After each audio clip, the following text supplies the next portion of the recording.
Samuel கேட்கிறாரு, கர்த்தருடைய சத்தத்துக்கு கீழ்ப்படிகிற பார்க்கிலும் சர்வாங்க தகனங்களும் பலிகளும் கர்த்தருக்கு பிரியமாயிருக்குமோ. பலியை பார்க்கிலும் கீழ்ப்படுதலும் ஆட்டு கடற்கரையின் இனத்தை பார்க்கிலும் செவி கொடுத்தலும் உத்தமம்.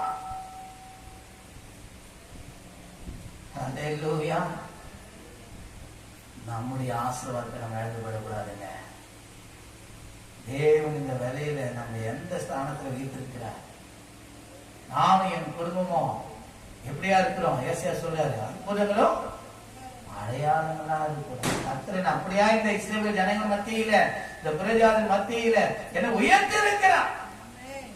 என் ஜனத்தின் மத்தியில நான் உயர்ந்திருக்கிறேன், ஆஸ்வதிக்கப்பட்டிருக்கேன்.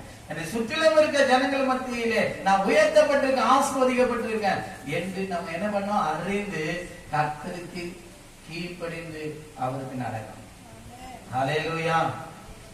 இன்னொரு வார்த்தை நாம் பார்க்கிறோம். இங்க மெயினா நாம் எடுத்துக்கொள்ள வேண்டியும், செவி கொடுக்கணும், அவருக்கு கீழ்ப்படியணும். தன்னுடைய வார்த்தைய செவி கொடுக்கணும், அவருக்கு கீழ்ப்படியணும். அதுதான் உத்தமம். ஹல்லேலூயா.